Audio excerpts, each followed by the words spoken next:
Alô, amigos, bem-vindos ao Gente que Fala ao vivo, sempre de meio-dia a 1 pela rádio Trianon, AM 740 São Paulo, Rádio Universal, AM 810 Santos e AltV, www.altv.com.br, com reapresentação 6 horas da tarde. Estamos também na TV Guarulhos, canal 20 UHF, canal 3 da NET em Guarulhos, 11h30 da noite. Acesse nosso blog, conheça nossos colunistas e colaboradores, gentequefala.com.br, nossa fanpage, Facebook/programa Gente que Fala. Você pode participar pelo chat no site da AltV, pelo WhatsApp 974012235 e um telefone que fica à sua disposição, 50526622. Conosco hoje, nesta edição de Gente que Fala, desembargador Nelson Calandra. Doutor Calandra, prazer tê-lo aqui. O prazer é meu, cumprimentando os ouvintes e telespectadores dessa importante rede de televisão e rádio, para mais uma conversa democrática através desse programa, Zancopé. O senhor é recém-aposentado. Eu posso continuar apresentando o senhor como desembargador? Desembargador é uma coisa que nem um título, que não desaparece nunca, né? Sim. Mas hoje, na realidade, eu sou advogado, né? Até fui recuperar a minha carteira antiga de advogado, mas eu sou tão antigo que, ao reclamar a minha antiga carteira, falaram que ela foi para o museu. Então, agora eu tenho uma carteira novinha. É um grande orgulho para mim poder dizer que hoje, aos 70 anos, e eu me aposentei no 14 de julho, de propósito, 2 dias antes do meu aniversário, porque a queda da Bastilha e as importantes revoluções para revolucionar a minha própria vida e para recomeçar uma nova vida aos 70 anos, mas não é uma vida destinada a conquistar objetivos econômicos. É uma nova vida destinada a servir, é uma nova vida destinada a usar toda a experiência que eu adquiri depois de 58 anos trabalhando sem parar, 35 anos no tribunal, 40 mil votos proferidos, 500, 500 mil de brasileiros atendidos pessoalmente no primeiro grau, para que eu possa transformar isso. Não vou ser candidato a nada na política, mas para transformar isso num serviço público relevante. Quando o senhor falou em 40 mil votos, muita gente, candidato, onde ele disputou? Não, são as decisões, os acórdãos, né, que a gente dá. Empresário João Francisco de Paulo, prazer tê-lo aqui, João. Prazer estar sempre aqui junto com as pessoas, doutor Calandra. Assim, eu estou meio nervoso, tá? Faz tempo que eu estou fora das telas, já fazem 2 anos e meio que eu deixei de participar de programação. E na verdade, nesses 2 anos e meio, fiquei lutando aí não por um objetivo, né? Mas por uma legalidade de um processo que auxilia a vida de muitas pessoas. O doutor Calandra aí, ele diz, né, que atendeu mais de 500 mil de pessoas, e nós também mudamos a vida de mais de 500 mil de pessoas. E queremos continuar dentro da legalidade, dentro da sustentabilidade, da ética e do que preceitua a própria lei. Como empresário, você é presidente do Grupo Embrasystem. Correto, é isso? Grupo Embrasystem. O que faz o Grupo Embrasystem? Nós estamos em vários nichos de mercado, né, na área de venda direta, de marketing multinível. Mas quando eu falo Embrasystem, qual é a atividade que imediatamente te liga ao rastreamento por satélite, telemetria. Mas hoje nós temos várias indústrias, inclusive na área de alimentos. É bem diversificado. Nós diversificamos justamente para atender a rede o maior número possível de pessoas. Até para dar um depoimento aqui, recentemente, o Jorge estava viajando para os Estados Unidos, foi assaltado na porta da casa da namorada, e não fosse por um rastreador, ele não teria ido para Los Angeles, teria ficado na mão dos bandidos. O rastreador localizou o automóvel, rapidamente a equipe de rastreamento localizou o carro onde estava, e ele pôde viajar feliz com a namorada, estava de férias lá. Depoimento maravilhoso. Olha, e eu saí correndo, Jorginho, onde que você botou esse tal de rastreador que eu quero botar no meu carro e nos dos seus irmãos, da sua mãe, porque isso eu constatei, ninguém me contou. João Francisco, aliás, é oportuno, quando foi, aliás, me lembro, foi o Piquet que foi Piquet foi ele que trouxe o primeiro e houve muita resistência. Estou falando de 20 anos, é isso? Quando ele 1995. quando ele 20 anos, quando ele parou saiu quando ele estava saindo das pistas e teve uma rejeição, posso até colocar como uma rejeição, teve uma oposição muito grande a esse sistema, a implantação desse sistema no Brasil. Pelo que você diz hoje, pelo que o doutor Calandra atesta, é uma realidade. Hoje o rastreador ele deixou de ser uma preocupação das pessoas colocarem no carro, porque ele eu acredito que uma seguradora, por exemplo, não estou dizendo que a seguradora não é boa, porque ela é muito ótima para o mercado e está aí as provas. Mas o rastreador ele protege a pessoa e o seguro protege o bem. Isso que aconteceu com o filho do Dr. Calandra demonstra claro isso, porque o rastreador foi a ferramenta, tá, que salvou a vida e salva a vida de muitas pessoas. Muitas pessoas que sequestro relâmpago, é um rastreador, salva a vida, inclusive, de pessoas que têm problemas de saúde, que não pode andar sozinho na rua. Então, hoje o rastreador, a aplicação dele é imediata e muito ampla. Até mesmo para equipamento. Nós já fizemos esse teste em programa de televisão, em equipamentos em notebook. Enfim, o rastreador hoje, eu acredito que se tornou uma necessidade. E tanto se tornou que já existe projeto de lei no Senado, em Câmara, com deputados, tornando a obrigatoriedade pela utilização, saindo inclusive das indústrias o rastreador. Já sai de fábrica? Ainda Foi um não, protesto fantástico quando uma das montadoras informou que já estaria colocando na linha de montagem esse acessório. Algumas montadoras já liberam e a empresa só tem que colocar, o adquirente só tem que colocar um chip ou contratar uma empresa prestadora de serviço. Mas, João Francisco, eu queria aqui dizer que nem eu acreditava muito no tal do rastreador, porque eu achava que era uma coisa mecânica. Você ia lá, colocava, porque a seguradora dá um desconto, você, além de não pagar nada, ainda paga menos prêmio de seguro. Mas quando eu vi aquilo que em questão de minutos, né, o veículo foi localizado e recuperado, eu fiquei realmente fã desse programa, que é muito mais do que rastreador. É um programa de salvar vidas e salvar patrimônio importante de muita gente. Controle também, viu? Assim, controla, inclusive, o combustível. Empresas utilizam para telemetria para realmente saber se o funcionário está cumprindo a hora determinada pelo sindicato, se ele está descansando na hora certa, se ele está consumindo o combustível correto, se ele está fazendo a entrega no horário determinado. Enfim, é um dos melhores sistemas e cada dia mais evoluindo. Olha, assunto dos últimos dias, né? A rejeição das contas de 2014 da presidente Dilma Rousseff no Tribunal de Contas da União é considerada internamente como irreversível, mas provável uma derrota unânime, segundo ministros da Corte. O governo tem de 3 a 4 semanas para tentar reverter o quadro. A votação deve ocorrer na primeira semana de outubro. O parecer do tribunal será levado ao Congresso e pode abrir caminho para um pedido de impeachment da presidente Dilma. Doutor Calandra, esta é a tua área, teu conhecimento aqui neste assunto, mas eu me atenho aqui, né? Comentários, segundo ministros, eles comentam? Bom, eu tenho amizade com um grande número de ministros do Tribunal de Contas. E, contrariamente ao que alguns políticos falaram, o Tribunal de Contas da União não é playground de político frustrado. Na realidade, é um tribunal de muita seriedade, com uma equipe muito aplicada, com servidores organizados, que, inclusive, tomam conta de que aquilo seja realmente um tribunal democrático como deve ser.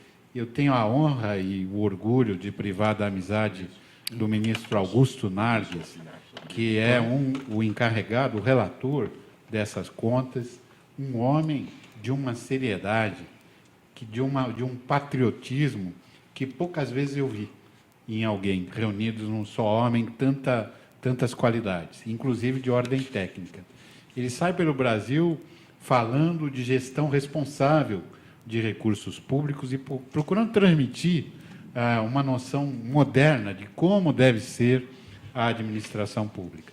E, então, eu rendo aqui as minhas homenagens ao Tribunal de Contas. Tem outro grande amigo lá, o conselheiro Bruno Dantas, um verdadeiro gênio, que trabalhou muitos anos no Senado, foi nosso conselheiro no CNJ, e é uma pessoa também dedicada e que vai poder contribuir muito. Tem outros nomes que eu não sei decor, mas homenageio a todos que lá estão, inclusive a ministra Ana Reis, que é mãe do Eduardo Campos, cujo perfil pouca gente conhece, mas o nosso querido Eduardo Campos, já falecido, ele foi um dos primeiros colocados no concurso para auditor, quando era muito jovem, no concurso para auditor do Tribunal de Contas.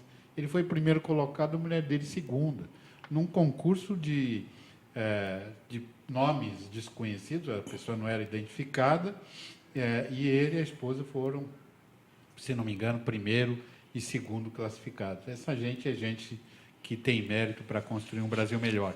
E se as contas forem, de fato, receberem um parecer desfavorável no Tribunal de Contas da União, evidentemente, isso é um crime de responsabilidade de quem governa.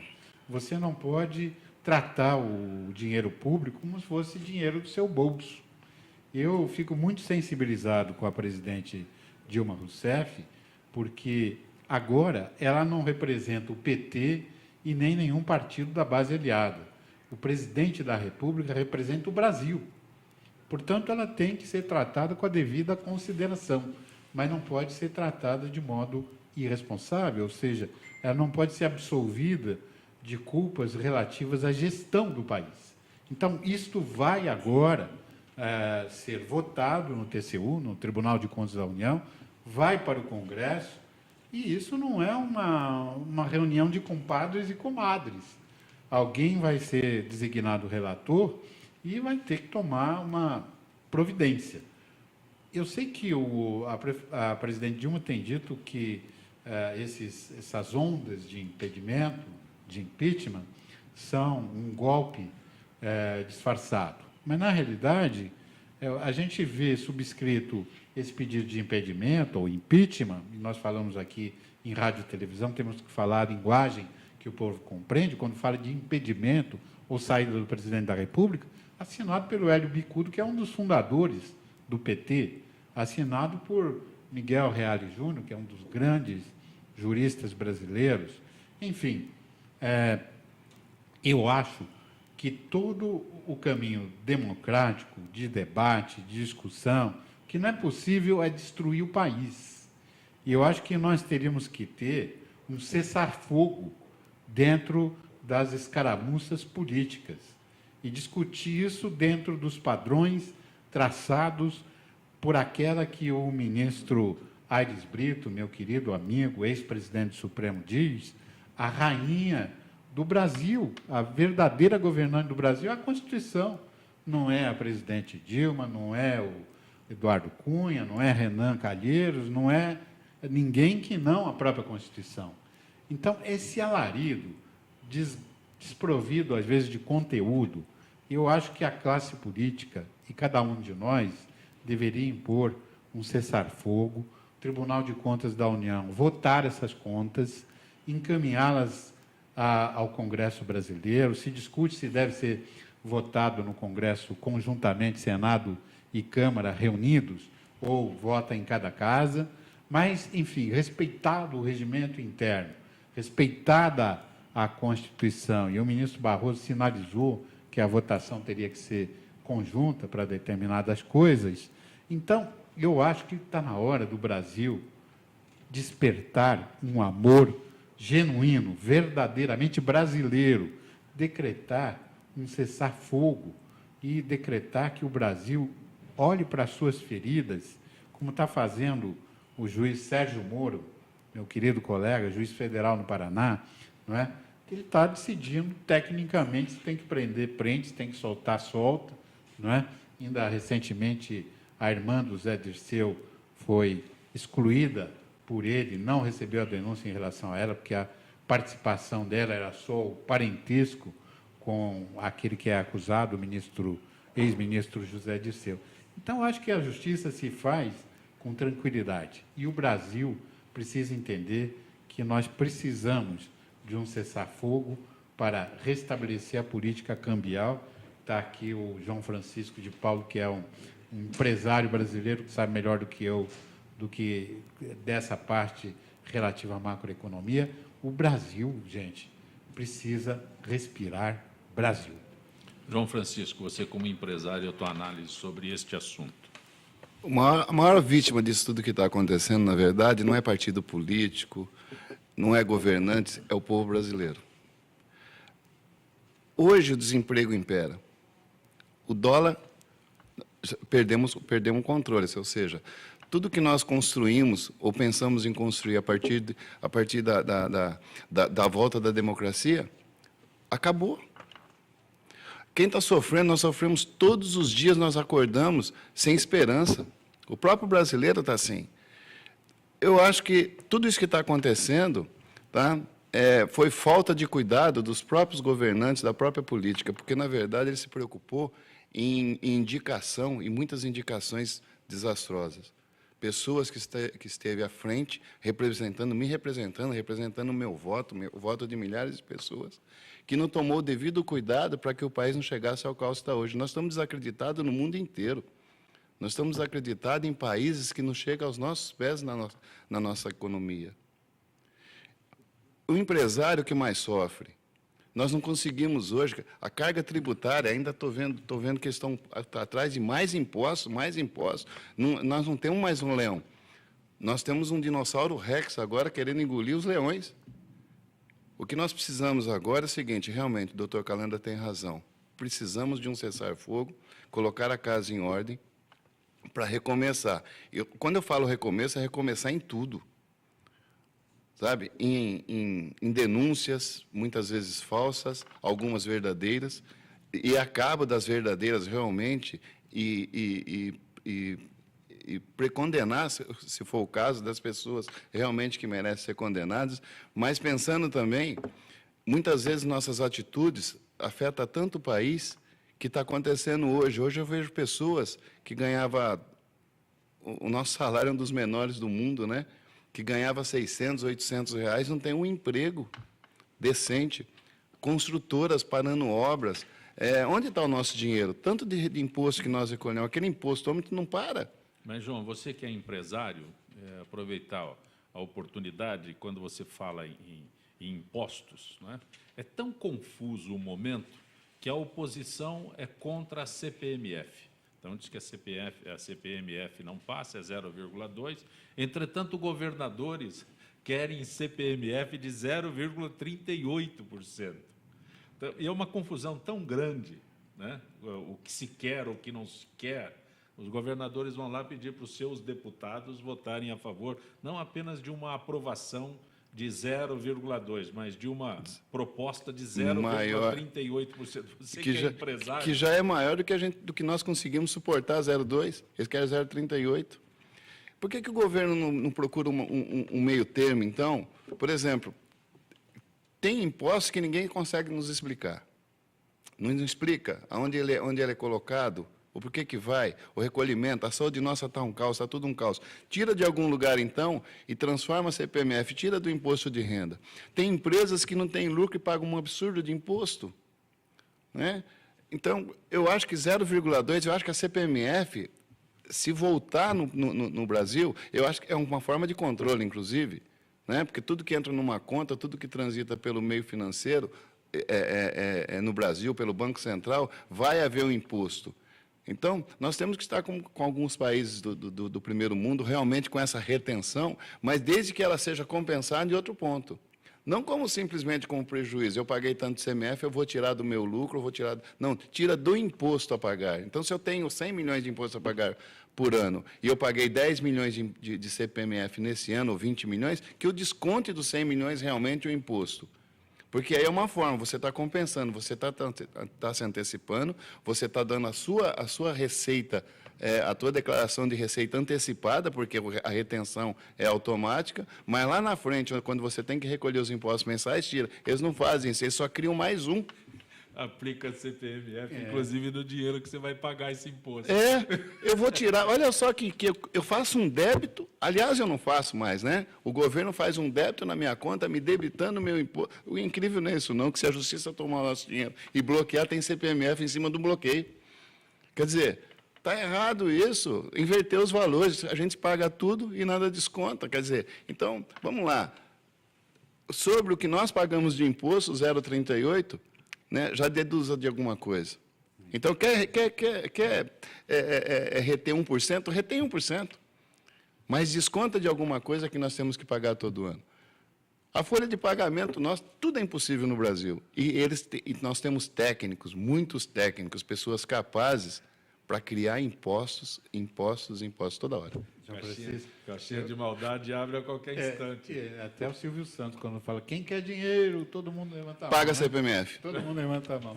Mas eu queria recordar aqui o que meu pai, que foi empresário como o senhor, que já faleceu há 34 anos, me dizia na minha mocidade e na minha infância. Meu filho, um dia você vai passar na porta das empresas, e ele era um visionário, como o senhor é, e ele falava, um dia você vai passar na porta das empresas e você vai ver uma placa maior do que a fachada. Vai estar escrito assim, precisa-se de um patrão. E ninguém vai aceitar o emprego. Tal é o volume de encargos já há 30 já vem acontecendo anos atrás, né? 40 anos atrás, ele empresário, ele falava que existia na atividade empresarial. Então, eu acho que está na hora do Brasil falar de Brasil e parar de andar de lado. Exatamente. E só de parte tributária, Zancopé, só para falar de uma fatia disso, os depósitos judiciais, que são depósitos que as pessoas que propõem processo têm que fazer, bloqueio, etc. e tal, dá mais de R$ 1 trilhão. E esses valores tramitam um projeto para que esses valores sejam usados pelo Estado. Quer dizer, um valor que não pertence ao Estado, que não pertence ao Poder Judiciário, que deveria estar aplicado, rendendo uma atualização para quem tem o valor bloqueado, ao invés de ficar no banco, depositado e com aquela renda, ele é apropriado para cada Estado brasileiro, uma porcentagem XYZ, para que o Estado tenha uma outra fonte de recursos. No Rio de Janeiro, o Tribunal de Justiça tem uma parte das custas que vai para ele. Ele teve que emprestar dinheiro para o governo do Estado pagar suas contas. Então, esses governos, às vezes, se tornam, na realidade, desgovernos. Lamentável. Doutor Calandra, João Francisco de Paula, eu gostaria de entender aqui sobre empresas acusadas de participar em esquemas de pirâmide financeira, se beneficiarem de acordo com o Ministério Público Federal para que possam continuar a operar. Esse acordo é o TAC, Termo de Ajustamento de Conduta, é isso, doutor Calandra? Me parece meio incoerente, porque tem dinheiro bloqueado e TAC. O problema dessa atividade do Ministério Público, vamos dizer, defesa do consumidor, que é uma das atribuições constitucionais do Ministério Público, ele acaba detectando em cada estado coisas que são reais e coisas que aparentemente seriam ilegais, mas que não são, na realidade, não constituem, na realidade, práticas ilegais. E o Ministério Público tem o poder de propor perante o Judiciário determinadas ações, com bloqueio de bens, com interdição de atividades, né? Na realidade, essas atividades exercidas pelo Ministério Público são anômalas, porque as entidades dentro do sistema constitucional que devem exercer essa regulação do mercado e propor até penalidades para quem promete e não cumpre, são as agências reguladoras a nível nacional, no campo da saúde. Ainda agora, uma empresa voltada ao campo da saúde teve uma intervenção decretada, a sua carteira está sendo transferida para outra entidade, porque o mercado conhece o mercado. E o Ministério Público, às vezes, intervém com ferramentas de força, como é a propositura de uma ação judicial, interdição e várias providências que cercam a propositura, por exemplo, de uma ação civil pública, e, às vezes, o prefeito, o dirigente político ou o dirigente empresarial, ele é capaz, ele acaba caindo na hipótese de ter que fazer um termo de ajustamento de conduta, que deveria ser, segundo a Constituição, algo que traça determinadas regras para a atividade, de acordo com a lei, de acordo com os regulamentos para o setor, para evitar lesão ao consumidor. Mas, Calanda e João Francisco, tem um detalhe aqui que eu não entendo. Se eu sou empresário e sou penalizado com o bloqueio, né, das minhas contas, aí eu assino um TAC. Devolve meu dinheiro, desbloqueia?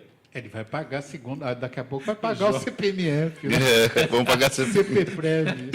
Eu estou querendo entender isso. É isso que eu falo que é incoerência, porque se me bloqueia os bens, se me bloqueia as contas, eu assino um TAC, eu tenho que pegar o dinheiro de volta imediatamente. Eu tive que apreciar várias vezes, né, recursos vindo de advogados,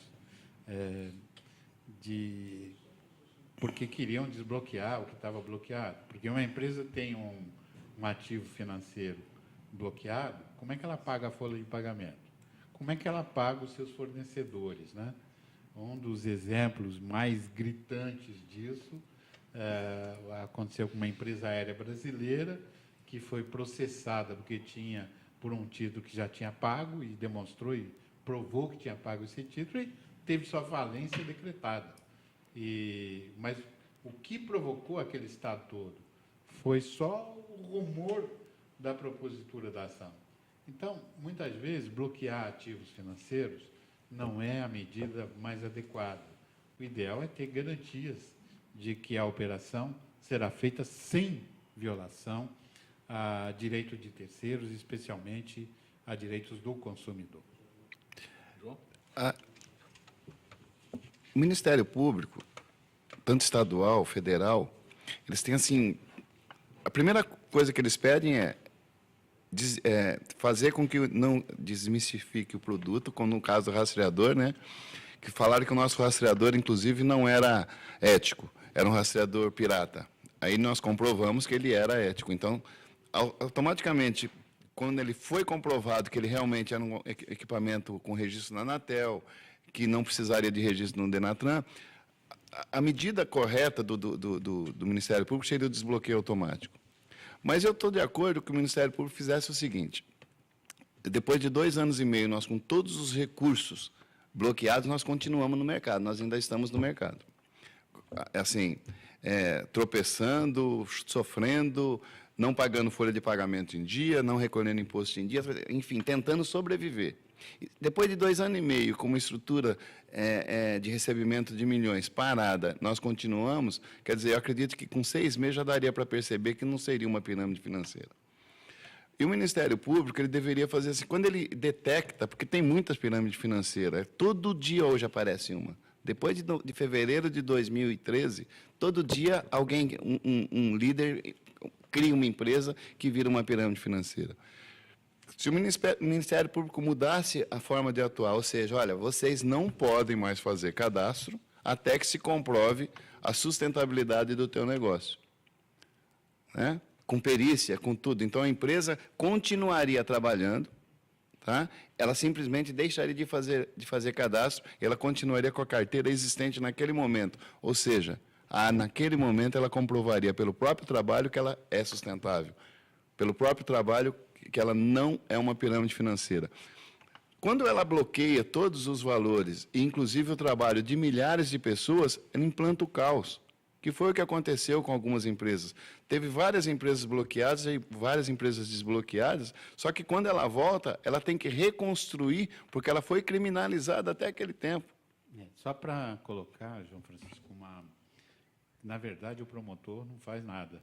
O promotor requer ao juiz. Quem determina a medida de força é o juiz. Mas o juiz, por exemplo, pode criar uma medida substitutiva. Pode. Determinar, ao invés de bloqueio de tudo, uma auditoria permanente, né, profissional, paga, vamos dizer, pela própria empresa? judicialmente os honorários mensais dessa empresa de auditoria e auditar 24 horas por dia a empresa. Não é? E é perfeito isso. Quer dizer, você não precisa destruir o negócio para preservar o direito do consumidor. Então, eu sempre fiz da minha jurisdição, enquanto juiz de primeiro grau, depois desembargador, uma jurisdição criativa, não é? Outro dia recebi uma cartinha de uma empresa, obrigado, 50 anos de existência da nossa empresa, uma das grandes eletrometalúrgicas do Brasil. E quando eu peguei o processo, eu podia mandar paralisar tudo, mandar prender todo mundo, não é? E eu botei uma intervenção, uma junta, um conselho para cuidar de criança e viúva, e aquela que eram as donas da empresa, que estava sendo malversada, e a empresa agora completou 50 anos na mão daquelas meninas que eram as herdeiras, porque, ao invés de matar a empresa, eu falei, não, eu tenho que cuidar das viúvas e das crianças, e essa empresa eu não vou paralisar, eu não vou botar gente na cadeia, não vai resolver nada, o que vai resolver é a empresa continuar na mão de gente competente. E foi assim que foi feito. Eu acho que a melhor forma. E quantos brasileiros ali, com essa medida, com essa assinatura, com esse seu despacho, você salvou? É verdade. Olha, como toda quinta-feira, a participação da AFIPESP, Associação dos Funcionários Públicos do Estado de São Paulo. Zilka Fialho, supervisora de marketing e eventos da AFIPESP. Boa tarde, Zilka. Boa tarde, Zancopé. Boa tarde, ouvintes e debatedores do Gente que Fala. Zilka Fialho, que é supervisora de marketing e eventos da AFIPESP. Boa tarde. Boa tarde, Zancopé. Boa tarde, ouvintes. Boa tarde, debatedores do Gente que Fala. Retornará em instantes.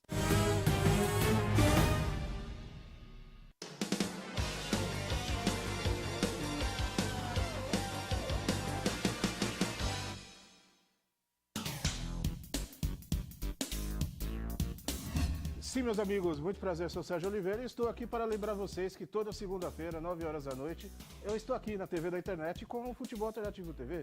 Sim, Série D, Série C, Copas Estaduais, as divisões de acesso, tudo aquilo que nenhum outro programa esportivo fala, tem a coragem, a capacidade de falar, nós falamos aqui na TV. Toda segunda, 9 horas da noite, só aqui na TV da internet.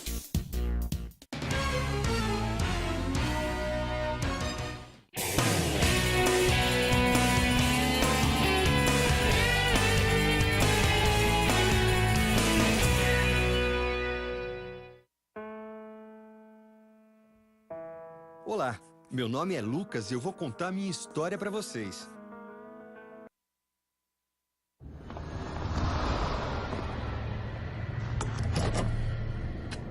Atenção, este veículo está sendo roubado. Ligue para a nossa central e diga a localização exata desse veículo, porque com o localizador instalado nele vai ser difícil encontrar. Chegou o Bebom, rastreador com tecnologia de telemetria de última geração. Com ele, você sabe exatamente onde estão seus veículos, frota e família. Contrate agora. Acesse www.bebom.com.br.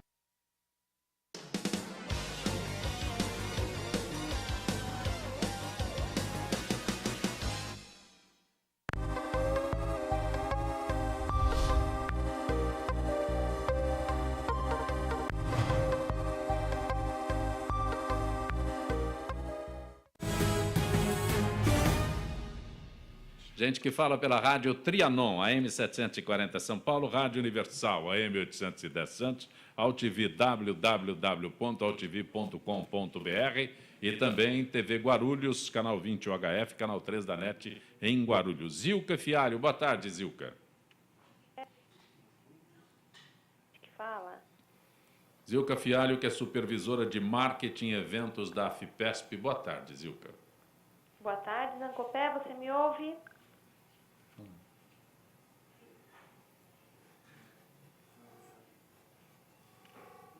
Boa tarde.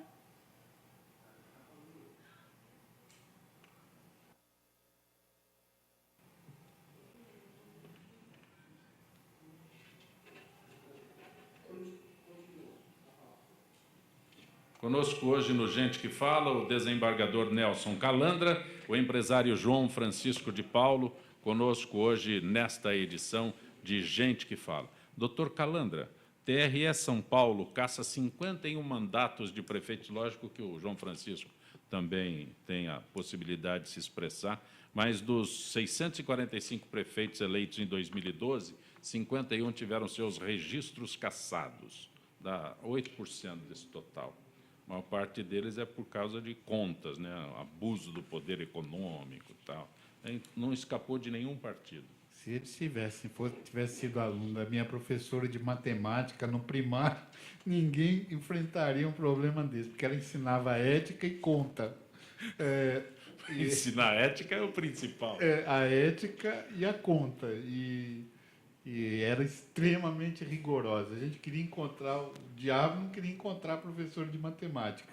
Então, mas fazendo, vamos dizer, para trazer um pouco de bom humor nesse problema tão trágico, né?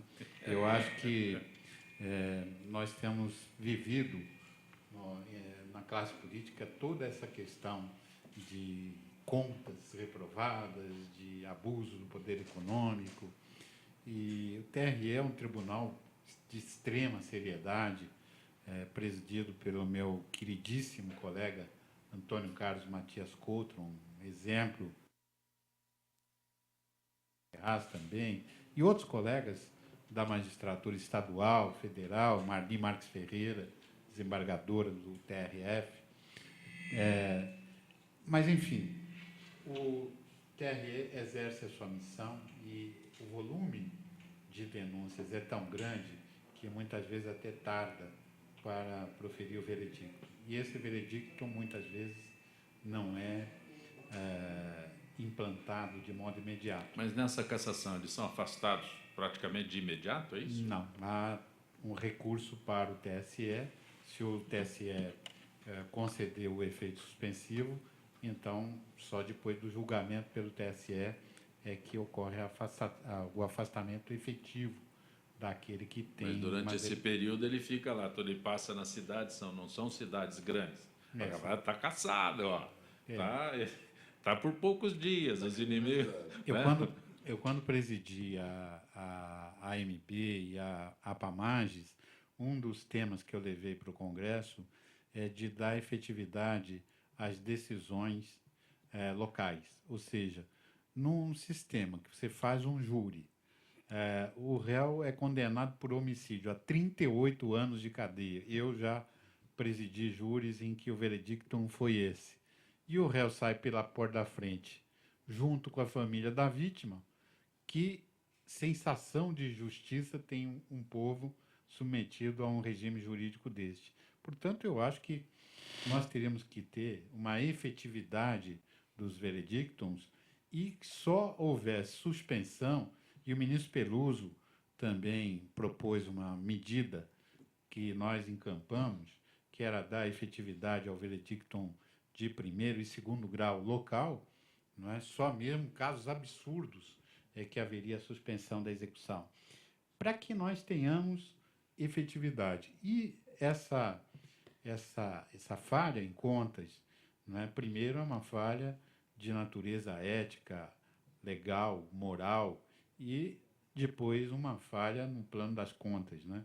Porque não há nada mais simples do que apresentar contas escorreitas pela classe política, que tem todo um arsenal de gente a trabalhar ao lado deles. E isso indica realmente que o Brasil tem que caminhar. O ministro Gilmar Mendes ontem deu um voto muito longo no Supremo Tribunal Federal em relação à proibição de financiamento privado para a campanha política. De algum modo, ele tem razão em muita coisa que ele fala, e em outras, não. Quer dizer, as empreiteiras, na medida em que ficam liberadas para fornecer verbas para a campanha política, acabam, de algum modo, conectadas de modo indevido com a classe política. Tem que haver limite e regulamento para esse tipo de coisa, e nós temos que evitar a profilaxia, evitar que prefeitos cheguem a esse ponto. Uma escola, e nós lançamos, eu escrevi um livro que chamava Meandros do Congresso Nacional, e lancei junto com o antigo deputado Michel Temer, hoje vice-presidente da República, a ideia de uma cadeira de direito ligado à política para ensinar a pessoa no futuro as regras da política, pelo menos um ponto de vista ético e legal. Tem o currículo? Nem vou perguntar se tem, né? Okay. Zilka, boa tarde, Zilka. Boa tarde, Zancopé. Boa tarde, ouvintes e debatedores do Gente que Fala. Oi, Zilka. Boa tarde, Zancopé. Você me ouve? Sim, sim, sim. Vamos falar sobre o show do Roberto Carlos no Espaço das Américas, Zilka. Para quando está programado o show? Olha, está programado para o dia 31 de outubro, como você disse, no Espaço das Américas, a rua Tajipuru 795, na Barra Funda. Fica bem próximo ao metrô Barra Funda. E a abertura dos portões será pontualmente às 19 horas. E a presença de familiar convidado será permitida? Não para este evento, porque é exclusivo para associados e dependentes. É importante também a atenção com os menores, porque a idade mínima exigida para a entrada é de 8 anos completos.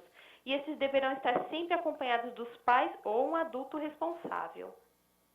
Zilka, a FIPESP está programando outros eventos para seus associados, já que o mês de outubro é a época em que se comemora o Dia do Servidor Público?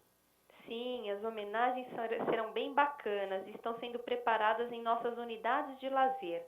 Não importa em qual delas o associado esteja hospedado, seja praia, campo ou serra. Todas estão planejando um jantar temático exclusivo. Nas unidades de Amparo, Areado, Avaré, Campos do Jordão, Apenzel, Serra Negra, Socorro e Termas de Ibirá, as noites serão regadas a jantares especiais, num salão com decoração típica e muita música para agitar.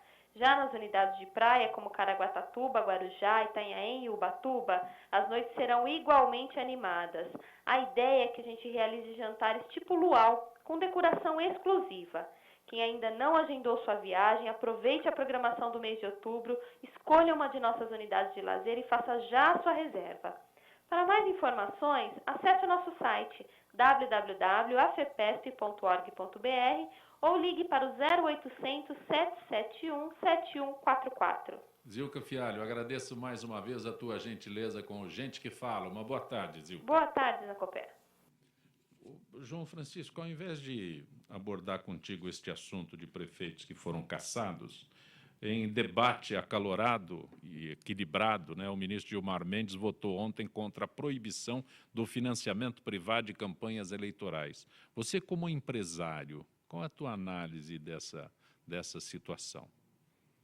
Os empresários eles procuram uma forma, uma força, uma representatividade. Se haver um veto contra a doação privada, o que vai acontecer vai ser uma marginalidade, porque as empresas vão começar a fazer por fora de novo. E é justamente o que o próprio judiciário combate. O Caixa 2. O Caixa 2. Isso tem que acabar. Então, eles acabam com o Caixa 2, vão acabar com o CPMF. As empresas, com certeza, não adianta, nós não vamos ser hipócritas aqui e dizer que os empresários não vão arrumar uma forma de ajudar um político que possa representar ele. Não adianta fazer uma proibição dessa. O que tem que fazer é o seguinte, é um controle melhor disso tudo. Tá? Então, saber para quem que vai, o que nós vamos ganhar com isso. É possível um controle melhor? Aliás, uma das sugestões, muita coisa se fala, muita coisa se sugere, muita coisa, né, deixa passar. Uma delas é que um determinado empresário não faça doação para 2 candidatos distintos. Você entende que isso seria uma forma de limitar? Para partido, vamos colocar em partidos, né? Eu, como empresário, posso só fazer a minha doação para partido A, não posso fazer para partido B, ou A ou B. Isso seria uma forma? Eu estou querendo entender, porque na minha opinião, nós temos o TRF, o TRS. Aí já sei, você vai falar o Caixa 2... Não, o que eu acho é o seguinte, eles deveriam criar uma estrutura para controlar isso. Então, quando eu fizesse uma doação, eu faço uma doação... Mais próximo do microfone, é isso? Eu fazendo uma doação, eu faço uma doação para determinado candidato, uma doação dirigida, mas o Tribunal Eleitoral é que vai controlar a saída desse dinheiro, seja para o partido, ou seja direto para que o dinheiro não seja utilizado de uma forma indevida. Hoje o que acontece? Nós vamos doar numa campanha, vamos ter uma conta do candidato. O candidato recebe aquele dinheiro e depois ele presta conta dessa doação, né? Mas nós nunca sabemos se realmente, para aquilo que ele está se propondo, porque eu sei de empresas que doam para um candidato e o dinheiro que ele recebe dá para a campanha inteira dele, só que parte vai para o partido. Então, Sim. se o tribunal cria uma estrutura de controle, que ele cria um sistema financeiro ali, com fiscalização de Banco Central, e ele administra, pode ter certeza que o dinheiro vai ser muito melhor utilizado, e com sobra. Porque hoje o que acontece é o seguinte, é muito dinheiro que corre mesmo, tá? E tem que ter uma intervenção nisso aí, um controle melhor, tá? E, infelizmente, o dinheiro não é utilizado para o fim necessário. Eu vou insistir aqui nesse aspecto que até instantes você dizia que há a possibilidade sempre de um caixa 2, né? Porque estão fazendo há tanta discussão e nenhuma decisão. Então, quando se determina a doação apenas a um candidato, esquece o partido, a um candidato, eu só posso fazer a doação a um candidato. O Zancopé é candidato, então você só pode doar para o Zancopé, não é? Você acha que isso incentiva realmente o Caixa 2? Você se identifica comigo, faz a doação para mim, mas o doutor Calandra também já sai com 60 mil votos. O doutor Calandra também é candidato, não é? Aí, não, essa é uma situação que precisa ser esclarecida. Quem é leigo não entende como isso funciona. Incentiva. Você quer fazer a doação para uma pessoa, quer fazer para 2 pessoas, para 3. Se você só em uma você declara, ou seja, só para aquela que você pode, você vai fazer 2 ou 3 de Caixa 2. E as empresas arrumam uma forma. Nós temos administradores no país inteiro treinados só para arrumar uma forma de Caixa 2 nas empresas. Não adianta isso. É uma forma... E a o governo incentiva. Isso, incentiva, sim. Eu até para dar um pouquinho de sabor na nossa conversa... O senhor já tem 60 mil votos.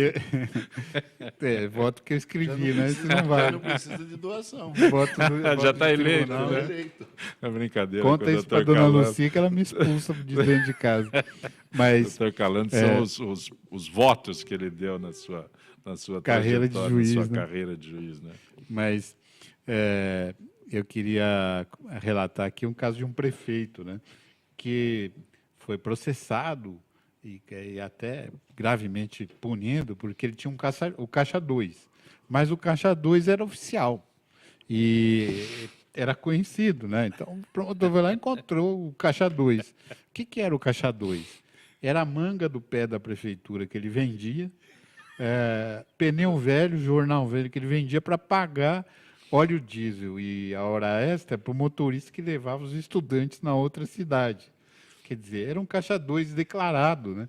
Com esses resíduos, com essas coisas. Pé de manga e pneu velho, doutor Calandra. Isso aí. Eu, quando vi aquilo, eu falei, mas isso aqui é o absurdo do absurdo, né? Como é que um assunto desse chega ao Poder Judiciário, o prefeito cassado, direitos políticos por 8 anos, que tinha o Caixa 2. Porque tinha um pé de manga no fundo da prefeitura. Pneu velho, deixa eu aproveitar o senhor velho. aqui. Tem algum caso bem absurdo, assim, que o senhor se lembre, além desse que veio aí? Esse acho que foi o mais absurdo de tudo, porque perguntavam, mas o senhor tinha Caixa? Lógico que eu tinha. Porque isso não era dinheiro de imposto, nem da prefeitura. Era a manga que, se eu não colhesse, ia cair do pé. Era o jornal velho que ia para o lixo e o pneu que eu tinha que jogar no lixo. Então, em vez de jogar no lixo, vendia, que era para ajudar os estudantes a pagar o óleo do ônibus, que eu não tinha dinheiro para pagar o óleo do ônibus. É hilário, mas é uma realidade muito triste. Declarado, escrito, é uma assinado realidade embaixo. muito triste, doutor Calandra. Lamentavelmente. O problema no Brasil é que, quando encontra um administrador que tem coragem de fazer isso, porque no Brasil o desperdício é um absurdo também, ele encontra alguém que consiga, com poucas palavras, com poucas linhas, criminalizar uma pessoa dessa. Essa pessoa tinha que ser idolatrada. É verdade. Criminalizada. Eu conheço o Brasil, né? Eu lembro de um colega que foi assumir uma comarca lá no Amazonas, né? Era uma semana de barco para chegar na comarca. No meio do caminho, o barco afundou, naufragou o barco, e ele com os 3 filhos dentro d'água. Sorte que a mulher dele era campeã de natação, salvou ele e as crianças. Quando chegou na comarca, abriu a torneira, em vez de água, saía barro. Isso é Brasil. Nós estamos aqui hoje com o doutor Henrique Nelson Calandra, que é desembargador aposentado, e também o empresário João Francisco de Paula, que é presidente do grupo Embrasystem. Quando nós iniciamos o programa, eu perguntava a você sobre as atividades do Embrasystem, você falava sobre o rastreador, que hoje é uma realidade. O doutor Calandra fez o depoimento dele, até fomos surpreendidos aqui por essa história que ele contou, que o filho, né, o filho foi vítima e foi imediatamente, estava no carro ainda, doutor Calandra? Não, ele ficou ali próximo, né? Ele estava esperando a namorada, eles iam pegar as malas. Levaram o carro embora. Levaram o carro, levaram com o o Jorginho celular, não houve nada. Com ele não houve nada, mas minutos depois encontraram o veículo a pouca distância, né? E o veículo, mas é uma questão de minutos. Tempo dele ligar, falar e coisa, já localizaram o veículo, ele recuperou o veículo, achou o celular debaixo da pedra, porque tinha um sistema de rastreamento também para o celular, e foi viajar todo feliz e vivo. Do rastreamento é simultâneo o negócio do... Você pode... Não, mas no celular ou é o sistema da operadora? Nós temos o sistema pelo celular também. Você controla o teu veículo, inclusive, pelo celular. Existem sistemas hoje que você dá até a partida no teu veículo, acende luz, usando pelo celular à distância. Mas no caso específico aqui de um rastreador, né? Você coloca o rastreador no seu carro e existe essa conexão? Existe, libera um sistema para o celular. A Embrasystem faz isso? Faz isso também. Só não pode dar a senha para a mulher ciumenta, senão é perigoso. A senha normalmente, ela é... Isso é um perigo, João. Doutor Carlos, o juiz busca as entrelinhas com muita facilidade, você percebeu. Exatamente. Mas eu gostaria de saber se esse sistema no Brasil, onde São Paulo é o grande centro, São Paulo, Rio de Janeiro, sai desses grandes centros. Sai. Hoje está no mundo inteiro, vamos dizer assim. Esse mesmo rastreador... Brasil. Se esse rastreador ele andar, por exemplo, se ele for com um carro para o Japão, ele é rastreado e a gente sabe o local exato no Japão. O sistema de rastreamento é bem diferente da época que o Nelson Piquet trouxe no Brasil. Hoje, ele está muito evoluído e todos os dias tem novas ferramentas, novos aplicativos. Então, o que você faz com o rastreador hoje é diferente do que você fazia com o rastreador há uma semana atrás. Hoje você tem um sistema no computador, você tem um sistema no celular, você tem as informações que você pode receber, a própria telemetria dos seus veículos. As transportadoras usam hoje 4, 5 rastreadores, dependendo do veículo de alto custo. Ele também é colocado alguns rastreadores para enganar o bandido, vamos dizer assim, porque hoje eles anulam o sinal. Então, eles têm equipamentos que têm um nome esdrúxulo até, né, e que tira o sinal de determinados operadores. Então, as empresas colocam 4 ou 5 rastreadores com operadoras diferentes para acompanhar, inclusive, a própria... para acabar, inclusive, abusos de motoristas. Mas hoje você acessa tudo através do celular, inclusive se abrir uma porta do seu veículo e você não está perto. Se alguém levar, hoje no Brasil, em São Paulo principalmente, tem muito roubo de pneus, de estepe. Você consegue, inclusive, fazer isso. Tá? E hoje o rastreador está muito evoluído por causa disso também. Doutor Calandra, estou acompanhando o programa e vejo que o seu semblante está melhor. Ouvi falar que o senhor ganhou um netinho, parabéns. Minha pergunta é o que esperar do Gilmar Mendes? Sentou em cima do processo por 1 ano para tentar baixar a fumaça e votar desse jeito. É Aldo Queiroz. Não sei de onde é, mas é Aldo Queiroz. Oi, Aldo, é verdade. Chegou o Davi com 3,780 kg. Maravilha. Já, pronto para o combate, né? Já, como é que fala? Nasceu criado, né? Que nem minha avó falava. Mas o Davi é uma graça, filho do Fábio e da Amanda. O Gilmar Mendes já deu o voto dele, esgotou o assunto que podia falar. E até o advogado, impropriamente, depois que ele falou, pediu a palavra, e ele ficou muito irritado, porque o presidente Lewandowski é um democrata, presidente Ricardo Lewandowski. E na medida em que o advogado pediu a palavra, você não sabe o que o advogado vai dizer, se é uma questão de fato, se é uma questão de ordem, e não é um julgamento de mudos. E o presidente concedeu a palavra, o ministro Gilmar ficou bravo, bateu a porta e foi embora. Não é? Mas o julgamento prosseguiu e agora há uma continuidade de votos. Ele não teria mais que se manifestar, é isso? Não, ele tem... Já se manifestou? Na realidade, quando você vê o plenário do Supremo, lá dentro da sala de lanche, em todos os lugares, se acompanha a sessão do mesmo modo que... e nos gabinetes do mesmo modo que no plenário. Portanto, ainda que você não esteja presente, sentado na cadeira, você está ouvindo tudo aquilo que está sendo dito e, a qualquer momento, você pode voltar para a sua cadeira e argumentar e falar. Mas eu acho que esse julgamento vai prosseguir. É importante que o Supremo dê a sua palavra. O OAB está de parabéns porque propôs a ação para o debate. Esse debate não é o local adequado, não é o Supremo, o local adequado é o Congresso brasileiro, mas o Congresso tem se ocupado muito mais nessa guerra partidária, ideológica, do que resolver um problema grave como esse. João Francisco, as pirâmides financeiras são confiáveis? Até que ponto? Que dicas pode a Nancy da Vila Maria perguntar se pirâmide... Nenhuma pirâmide financeira é confiável, nenhuma. Tá? Não existe. A pirâmide financeira é o seguinte: eles dependem de alguém que entra, independe de faturamento para poder pagar. E hoje é o seguinte: muitas pessoas dão um golpe numa empresa, recolhem o maior número possível de dinheiro, depois paga passagem e hotéis para líderes no Brasil, porque são os profissionais verdadeiros desse setor. E eles montam uma pirâmide financeira e estoura com 3, 4, 5 meses, porque não é sustentável, não adianta, tem que ter produto. Não é confiável. Não adianta. A empresa tem que ser de venda direta, a empresa tem que ser de marketing multinível puro, realmente, e ter um produto que entregue, um produto que consuma. E não é qualquer produto, não. Não é um produto que você paga R$10, R$20 e vende por 200, 300 para poder pagar a rede. Não, é um produto que consuma, um produto que o brasileiro, que o ser humano necessita realmente. É um rastreador, é um café que ele bebe, é um energético, um suplemento alimentar, um shampoo para o cabelo. Isto é produto.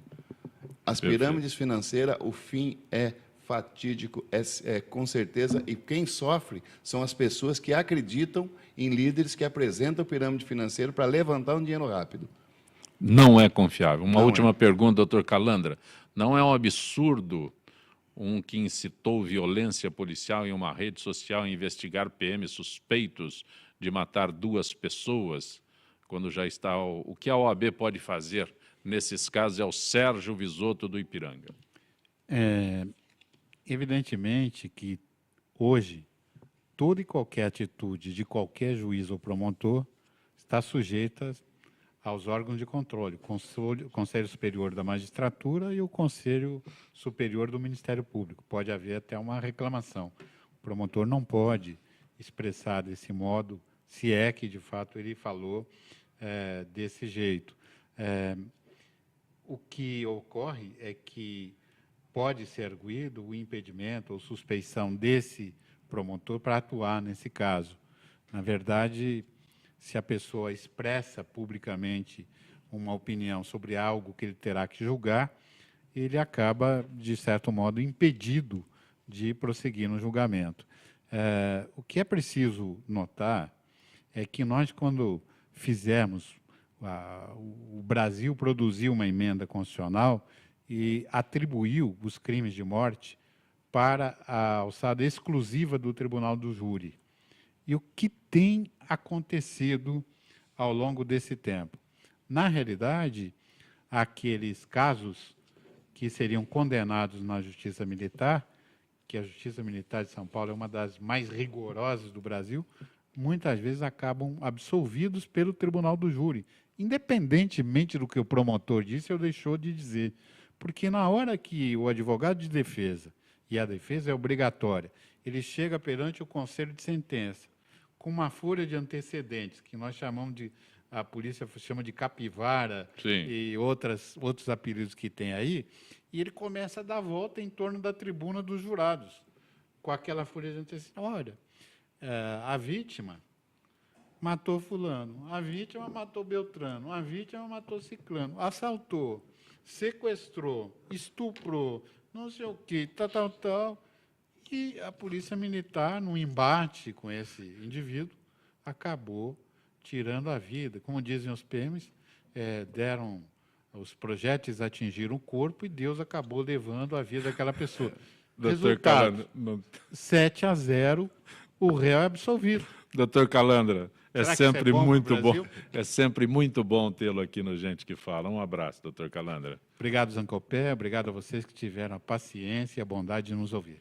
João Francisco de Paulo aprendeu o caminho, espero que retorne outras vezes. Com certeza, compadre. Obrigado pela oportunidade de demonstrar ao Brasil inteiro e ao mundo também, né, o que realmente é uma empresa séria de marketing multinível. E eu quero deixar meu obrigado, né? Pelo menos o Jorginho foi salvo com esse tal de rastreador. Gente que Fala tem a direção-geral do jornalista Fausto Camunha, a diretora de produção Zenilda Salvato, redação Raela Brandão, Pedro Schiavon, na pauta José Carlos Sicarelli, produção cultural Ricardo Godoy, na rádio Trianon, Benê, Cléo Rodrigues, Neildo Neres, Ricardo Valim, na direção da UTV Alberto Luquete, na técnica James Eduardo, Marcelo Fontan, Sérgio Oliveira, Iago Matsumoto. Estaremos de volta amanhã, meio-dia. Gratos, até lá.